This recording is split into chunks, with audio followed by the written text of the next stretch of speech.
प्यारे बच्चों, मैं जोगिंद्र कुमार ऑनलाइन गणित शिक्षण बाय जोगिंद्र में आप सभी का स्वागत करता हूं। आज हम कक्षा 7 विषय गणित अध्याय 2 भिन्न एवं दशमलव के बारे में चर्चा करेंगे। इसके अंतर्गत हम कुछ भिन्न के बारे में चर्चा करेंगे सामान्य, और प्रश्नावली 2.1 के प्रश्नों को हल करेंगे। अब हम भिन्न के बारे में देखते हैं। भिन्न एक संख्या है जो पूर्ण के किसी भाग को दर्शाती है। भिन्न दो पूर्ण संख्याओं का भागफल भी होता है। कैसे होता है अब देखते हैं। ये एक वृत्त है। अब वृत्त के हमने 4 भाग कर लिए हैं। कितने भाग किए हैं? 4। तो आप मुझे ये बताइए बच्चों कि इसके मैंने कितने भाग को कलर किया है, कितने भाग में मैंने लाइनें खींची हैं। तो आप देख रहे होंगे कि मैंने इसके इस भाग में इतने में लाइन खींची है, यानी कि 4 में से एक भाग में लाइन खींची है। तो ये इसे इसका 1/4 हो गया। कितना होगा? 4 भाग में से हमने 1/1 भाग लिया, तो 1 भाग हो गया इसका 1/4। तो इसे कहते हैं भिन्न। अब ऊपर की संख्या जो लिखी होती है उसे बोलते हैं अंश। क्या बोलते हैं? अंश। और नीचे की संख्या को बोलते हैं हर।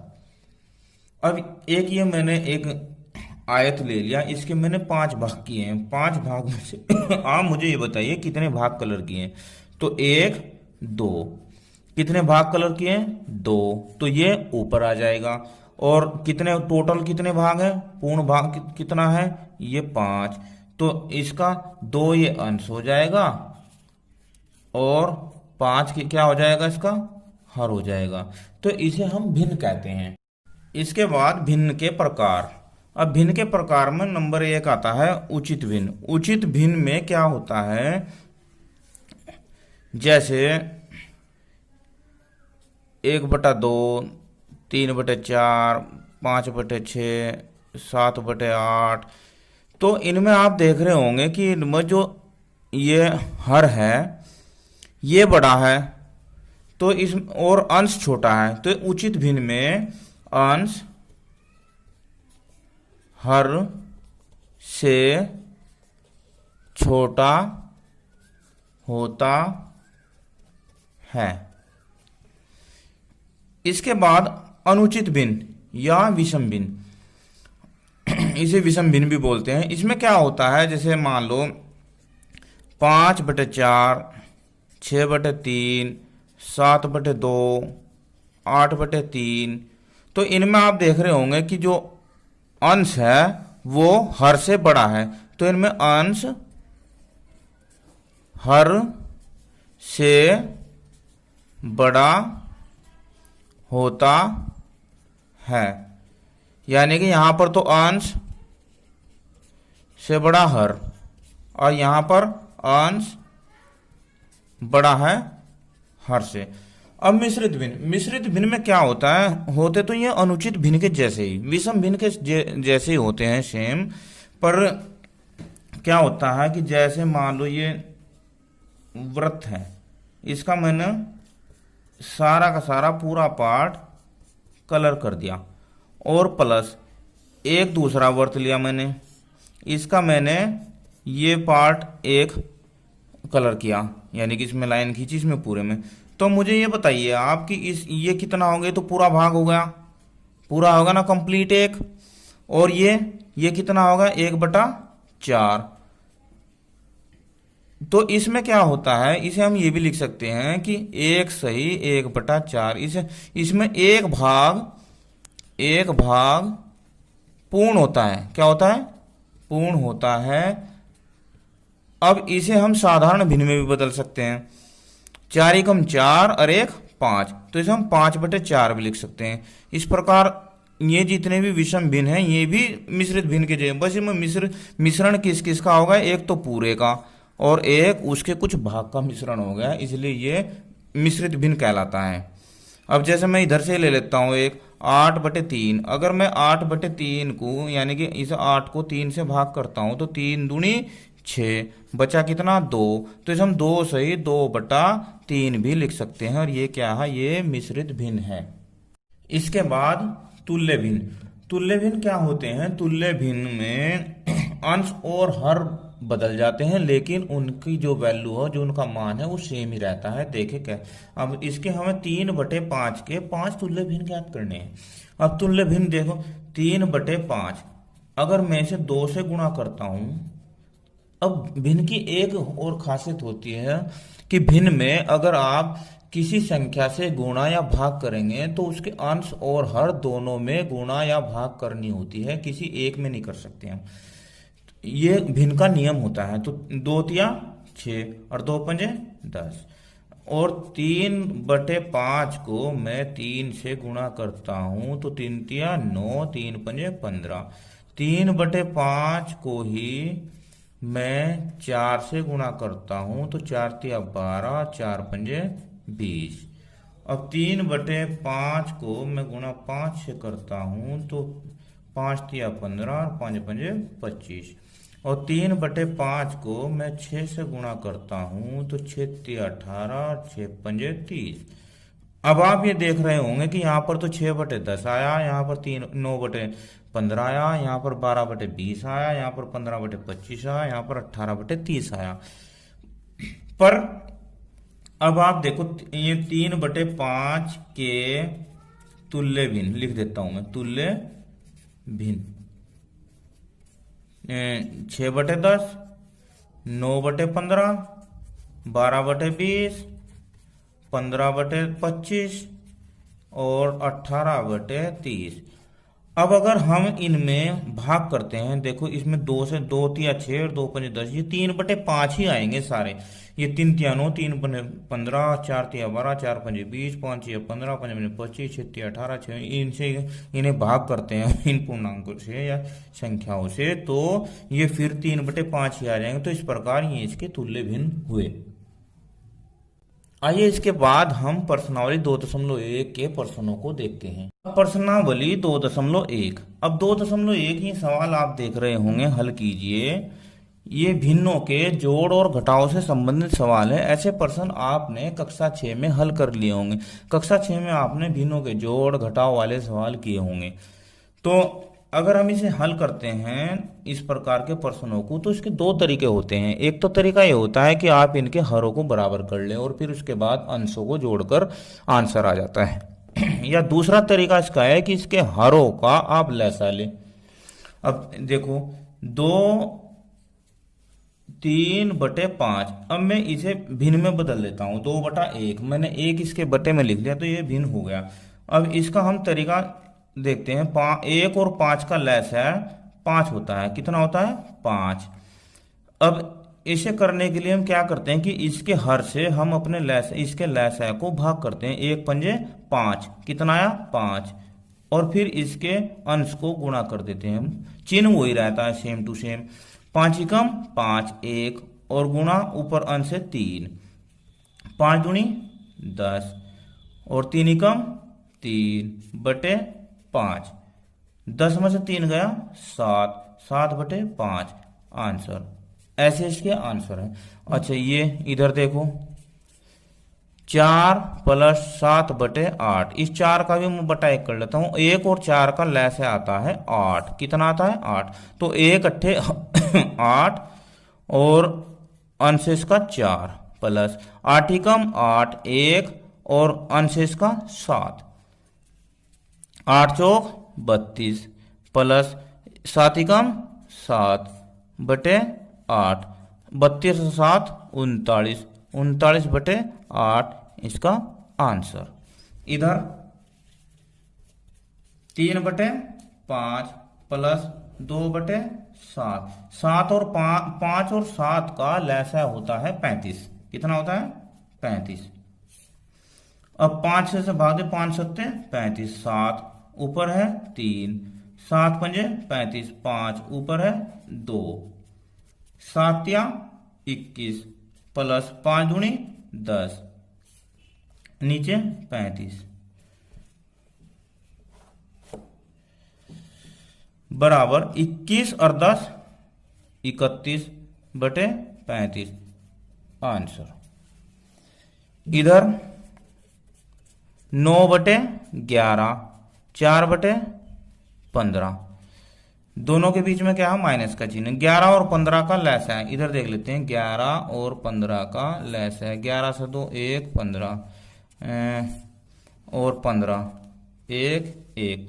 11 गुणा 15 बराबर 11 पंजे 55, 5 और 11 11 और 5 16, 165। चलो 11 से भाग दिया तो 15 आएगा, 15 गुणा 9 और 15 से भाग दिया तो 11 आएगा, 11 गुणा 4, 15 9 135, 11 चौक 44 बटे 165। 135 में से 44 गए, 135 में से 44 गए तो 5 में से 4 गया 1 और 13 में से 4 गए 9, 91। 91 बटे 165, ये इसका आंसर हुआ। अब इसमें देखो 3 भिन्न है, कितने इसमें 3 भिन्न, तो 7 बटे 10 प्लस 2 बटे 5 प्लस 3 बटे 2। अब देखो हम 10 5 2 का लैसा लेते हैं, 10 5 2 का, 2 से 2 पंजे 10, 5 2 एकम 2। अब यहाँ से 5 1 5 एकम 5 5 एकम 5, तो 2 गुणा 5 लैस हो गया हमारा 10। तो यहाँ पर हम 10 लिख लेते हैं, कितना 10। अब जैसे हमने पीछे बताया आपको सवाल, यहाँ 10 एकम 10, तो 1 गुणा ऊपर क्या है 7 प्लस 5 दूनी 10, तो 2 गुणा ऊपर क्या 2 प्लस 2 पंजे 10, 5 गुणा ऊपर क्या 3। अब 1 सत्ते 7 प्लस 2 दूनी 4 प्लस 5 तिया 15 बट्टा 10। अब 7 और 4 11 और 15 26, कितना 26 बटा 10। अब मैं इसे जो इसे मैं भाग भी कर सकता हूं, इसे मैं भाग भी करता हूं, 2 से 2 13 आ जाएगा और 2 पंजे 10, तो ये 13 बटे 5 इसका आंसर। इस ऐसे करते हैं इन सवालों को। अब इधर ये इन सवालों से अलग है। इसमें क्या दिया है, इसमें आप देखो ये मिश्रित भिन्न दिए हुए हैं, 2 2 2 सही 2 बटा 3 प्लस 3 सही 1 बटा 2। इन्हें हल करने के लिए हम सबसे पहले इनके मिश्रित भिन्न को हम सरल भिन्न में जो उचित भिन्न में बनाते हैं, उचित या विषम भिन्न जो भी है इसमें बनाते हैं। तो 3 दूनी 6 और 2 8, 8 बटे 3, इनका सही खोलते हैं, इसे सही खोलना बोलते हैं। 2 तिया 6 और 1 7 बटे 2। अब 3 और 2 का लैसा लिया, 3 और 2 का लैसा लिया, तो 2 3 1 और 3 1, तो 2 गुणा 3 यानी कि 6 आ गया, कितना आ गया 6।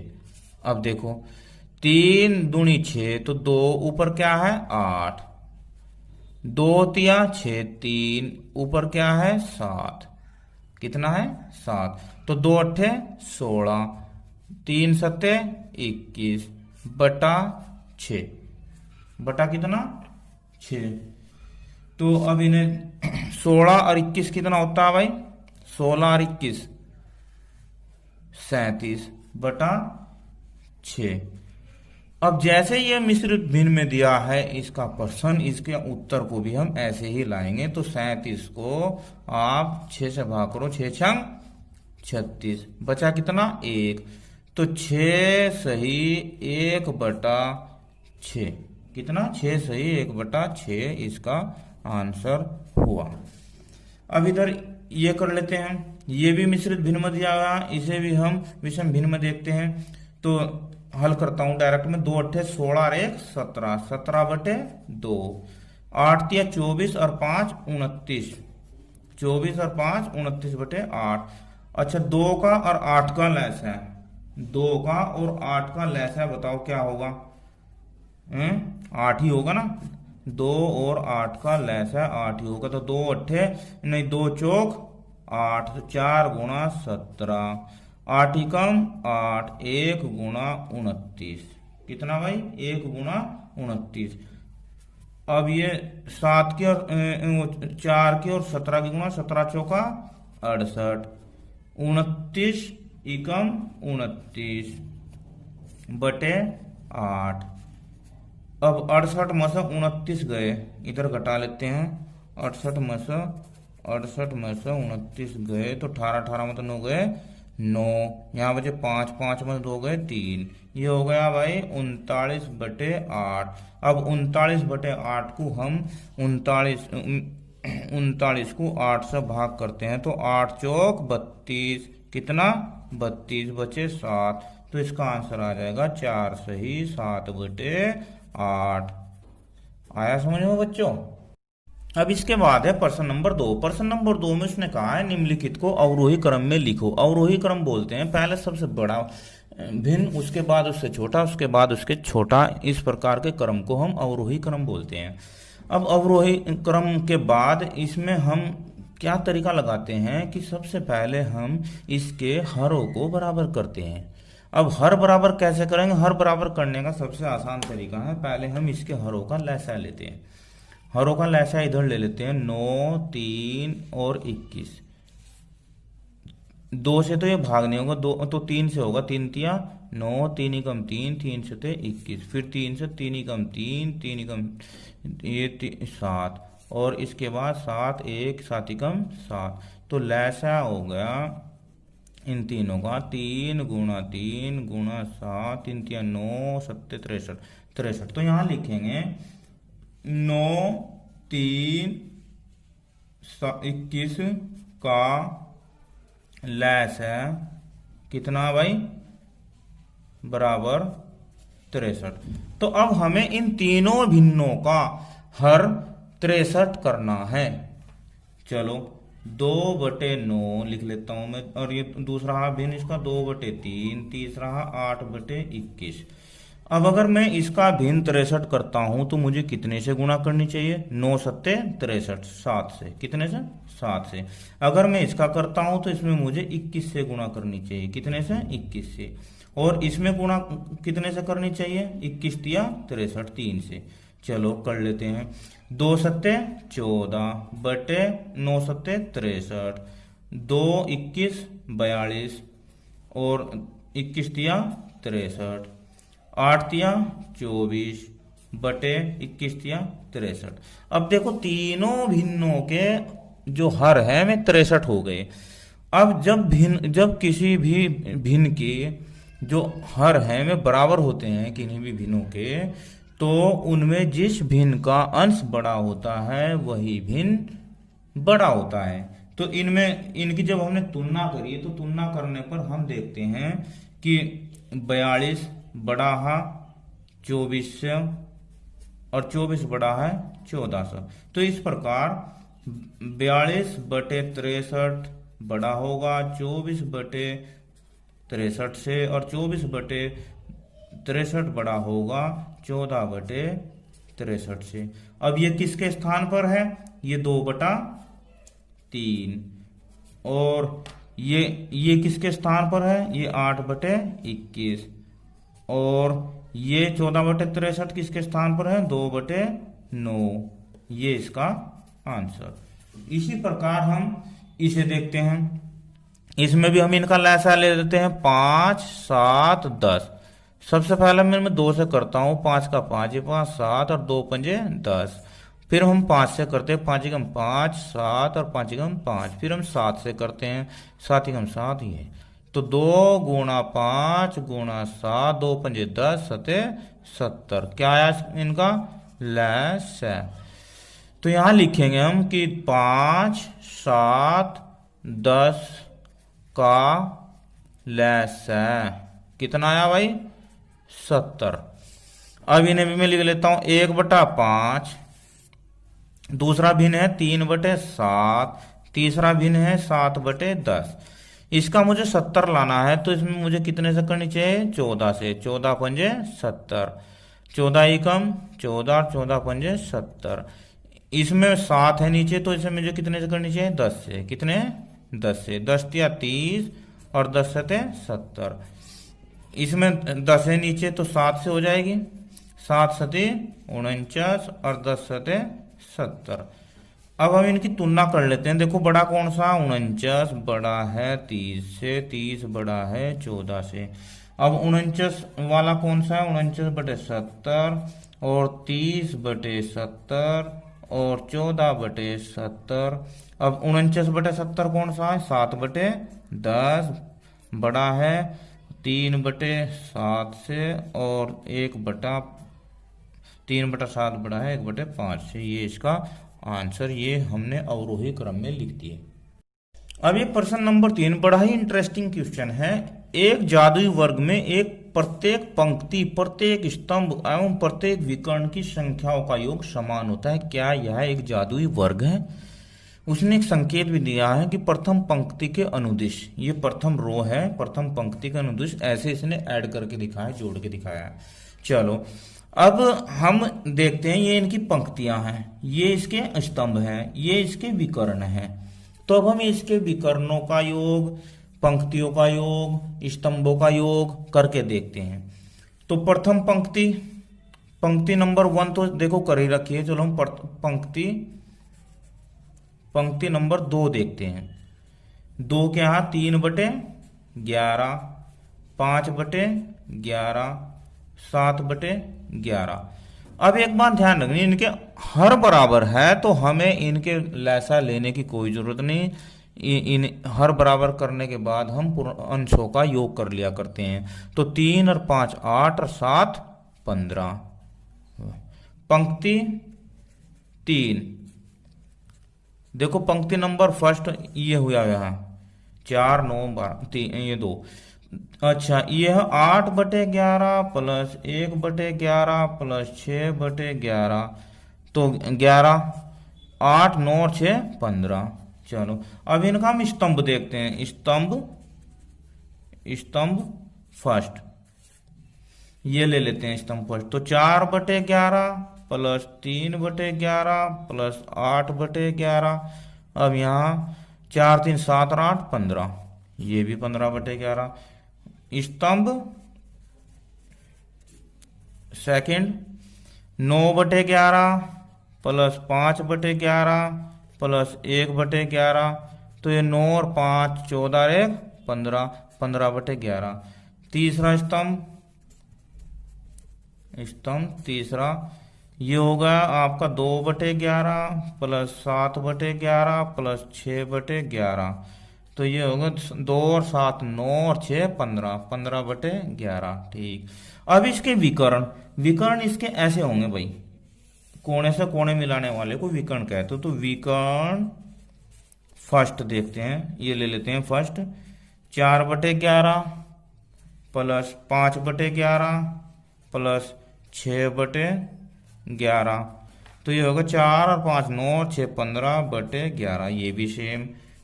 तो विकर्ण सेकंड 8/11 प्लस 5/11 प्लस 2/11, तो 8 और 5 13 और 2 15, 15/11। तो अब हम यहां लिख सकते हैं प्रत्येक, इधर लिख देता हूं, प्रत्येक पंक्ति, स्तंभ व विकर्ण